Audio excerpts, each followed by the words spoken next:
So welcome back to Anycast, which is essentially a podcast that I just recently came up with where we can discuss just about anything that's going on right now.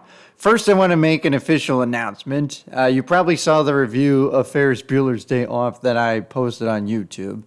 So I'm temporarily unretiring the Commander Zander so I can continue shooting those videos and doing reviews so that way you all have a diversion away from the coronavirus, which hopefully everyone is continuing to do well in light of what's been going on and that you've been hunkered down. I know it's tough dealing with this, but trust me, we are going to get through this. We've dealt with a lot worse than this. We will find a way to get through this, but we just have to be smart, be diligent, and work together as one in order to get out of this situation. But for the time being, I am unretiring the Commander Zander for the foreseeable future. How long I'll continue shooting those videos, it's going to depend, but at least for the time being, while we're dealing with this, you have something to have as a diversion. Now moving on to the other topics that are going on. I'm sure you're all still focused on the presidential Democratic race, and it's looking like it will be Joe Biden that is going to be the nominee at this point after he swept through another round of Super Tuesday states. Florida, Arizona, and Illinois all were still able to get their voting in on Tuesday, and Biden won all three convincingly. So at this point, it's a matter of, can Biden convince the people to have a president that's actually going to care for the people? And I say yes. In fact, he's gotten a couple more endorsements. Kirsten Gillibrand, and recently dropping out Tulsi Gabbard, who I'm amazed she was still in it at this point, considering she was barely picking up any scrape. But she finally dropped out, and both have endorsed Joe Biden, so that's really going to help Biden's cause if we're going to take down Trump and get someone who's actually going to care for the people and get us out of this crisis as quickly as we possibly can.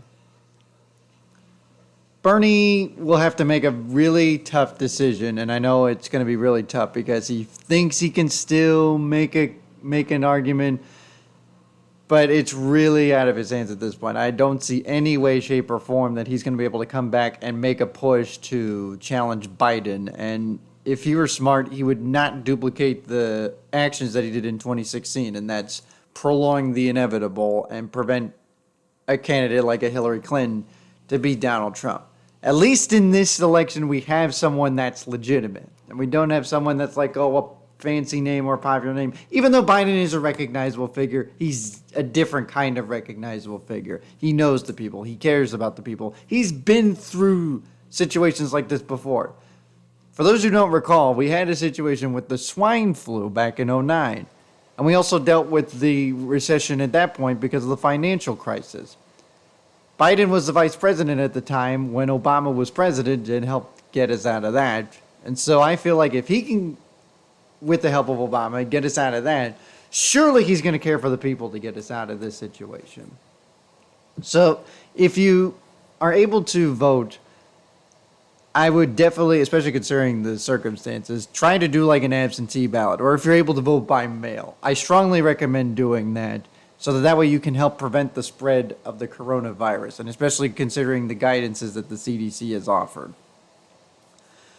But now moving on to sports, because we need something enlightening without any sports going on. And the NFL certainly has been busy. In fact, the last couple of days have really been busy. I'm sure you probably know by now that Tom Brady, no longer with the Patriots, he's moving on to the Tampa Bay Buccaneers. And I personally think that that's a really interesting move in that he obviously wants to go to a team that's capable of winning. Tampa looks like they're a young team with some explosive weapons, which would be an upgrade for Brady considering the weapons that he had in New England. He basically had just a solid defense, and that was it. The offensive weapons he had around him weren't really that great, and the only reason they're doing so well was because of Brady himself. So I think it's nice that he's going to Tampa Bay and at least having an opportunity to finish his career there, or somewhere beyond to go chase another ring. His legacy's already been solidified. This is just going to build on it. But I think the real focal point is, look at the NFC South now. You could argue that might be the best division in the NFL now. Because you've got Drew Brees with the Saints. You got Matt Ryan with the Falcons. And we're going to get to the Falcons move that they just made today in just a moment.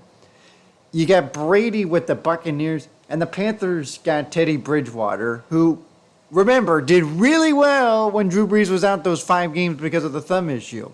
So he's not that bad of a quarterback. And even beforehand, he was decent with the Vikings. He's a very solid quarterback. I think will help the rebuilding process in Carolina, especially when you got Christian McCaffrey, the all-purpose threat. So that division is loaded with a lot of good quarterbacks. And then, of course, you've got the NFC West has got some potential.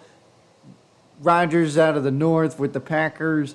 And then, obviously, you're going to have that trio in Dallas with Prescott, as well as Ezekiel Elliott and Amari Cooper, who they're trying to sign a deal.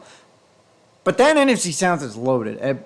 I don't want to jump to conclusions because everyone's jumping on the bandwagon saying, oh, the Bucs are going to make it to the Super Bowl.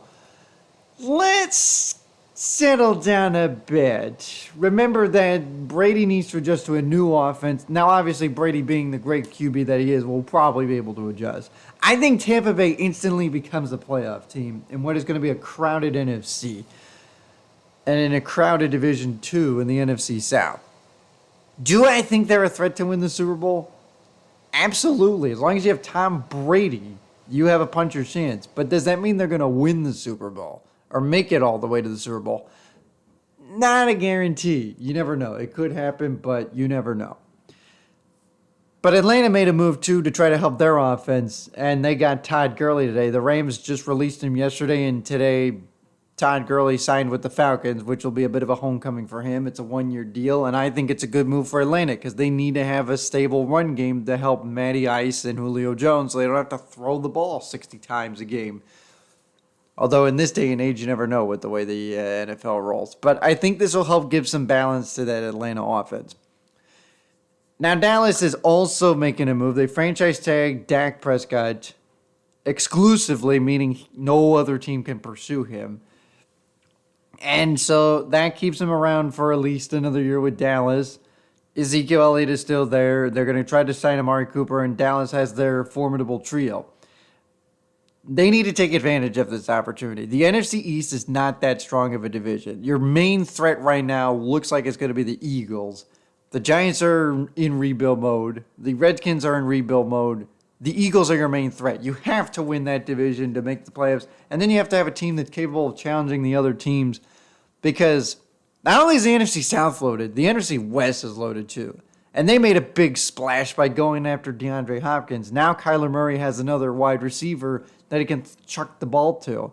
And let's not forget, he's got capabilities of scrambling out of the pocket. He's a mobile quarterback. San Francisco is going to be back at it this year. Seattle looks like they're going to be a threat as long as Russell Wilson's still there. But the Rams are really, what happened to the Rams?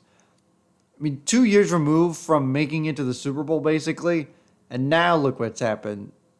I feel like they're going to have a tough time in this division, especially when you've got all these young up-and-coming teams that have the potential to make a threat in the playoffs. But then you look at the AFC side of things, and with Brady out of the picture, I know you've got the Ravens have got Lamar Jackson, and they are obviously going to be the favorites in the North. And I know that the Colts made a move to get Phillip Rivers to help them in the South. But do we really think there's another team out there that can challenge Patrick Mahomes and the reigning world champions? I don't really think so. There's a lot, don't get me wrong, there's a lot of solid teams in the NFC or the AFC. But are there any that are capable of making a run at a Super Bowl and challenge the Chiefs? That remains hard to find, and that remains to be seen at that point. But without a doubt, the Bills have emerged as the clear-cut favorites in the AFC East. Off of their success last year, I think they're only going to get better, and especially now that the Pats are going to have to adjust to life without Tom Brady. And I still think the Patriots are going to make the playoffs. They've got a good enough defense that's going to keep them in every single one of their ball games.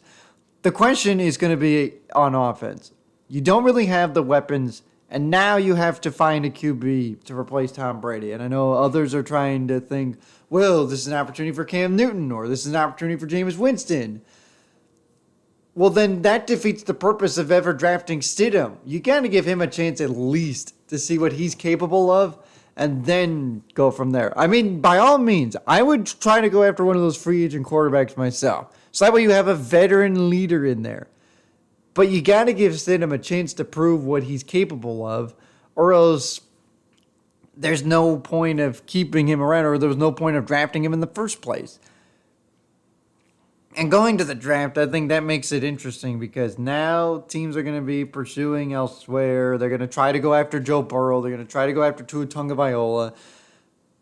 I think that's going to be an interesting move, and especially considering what the Dolphins are doing in free agency with what they've loaded up on defense. They're clearly trying to make a push to try to convince Burrow, hey, come with us. But the problem is Cincinnati controls that pick, and you know they're going to want to get Joe Burrow. And if I'm Cincinnati, I don't care what the Dolphins offer. I don't care how many first-round picks they give the Bengals. You do not back out of that top pick. You need to get a future QB, and Joe Burrow is your man. You've got to go after Joe Burrow. I don't care what the Dolphins offer.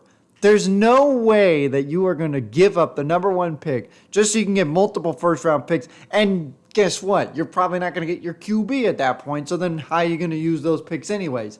I'd say, the heck with it, just get Joe Burrow and let's move on with it.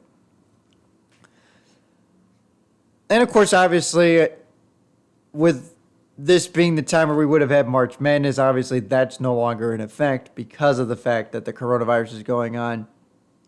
I've seen a lot of brackets going on Twitter, like who's the best SportsCenter anchor, as well as the best plays or best moments in March Madness, and I applaud them for doing this because they know that we need a diversion because we're missing out on the one thing that we like to enjoy. This is the time of the year where the sports really come together because normally we'd have March Madness. We're right at the end of spring training in baseball. Free agency picks up in the NFL, and at least that continues to be business as usual, so at least we have some kind of diversion there.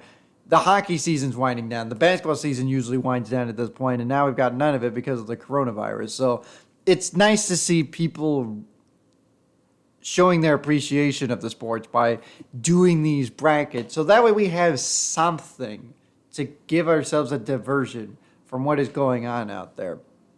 And so my recommendation is just don't panic. Obviously, we want to be conservative. We don't want to be like, oh, everything's fine. I'm invincible. I shouldn't have to worry about this. No, even if you're fine, you still need to worry about this. But we shouldn't panic. We shouldn't overreact. We need to take a step back, take a deep breath, calm down, and realize that even though this is going to be a lengthy stretch, and who knows how long this is going to go. But for the foreseeable future, we just need to come together and remember that we can still socialize on the internet. That's what Twitter's made for. That's what Instagram's made for. That's what Facebook is made for. Go out and socialize that way. That way you're still distancing yourself, but at the same time not feeling isolated. And continue to heed the CDC's guidance and take it seriously. Because it's important that we stop this spread so that way it doesn't continue to ramp up and up. You've seen the numbers. They continue to spike up each day now that we're getting more tests. You can do your part by following the guidance of the CDC. And I think that's important for us to do at this time so that we can stop the spread or slow down the spread of the coronavirus. And above all else, remain positive because we are going to get through this. I don't know how long it'll take, but we will get through this because we are a great nation. We are fortunate to live in a country where we have the freedom to do what we want and be with the people we care about and do stuff that makes us happy. We will get through this. We've dealt with a lot worse than this. We will get through this, but it just takes time, just like anything else. As they said in Sesame Street, you have to be patient to be a patient. And that's where I'll leave it at that for this week's topic. Feel free to comment on YouTube any topics that you like to discuss. And I'll, again, continue to try to do the podcast. And I will definitely, for the foreseeable future, continue doing the Commander's Anger videos to try to give some kind of diversion from this. But everybody stay safe and continue doing what you do best. And we'll talk to you soon.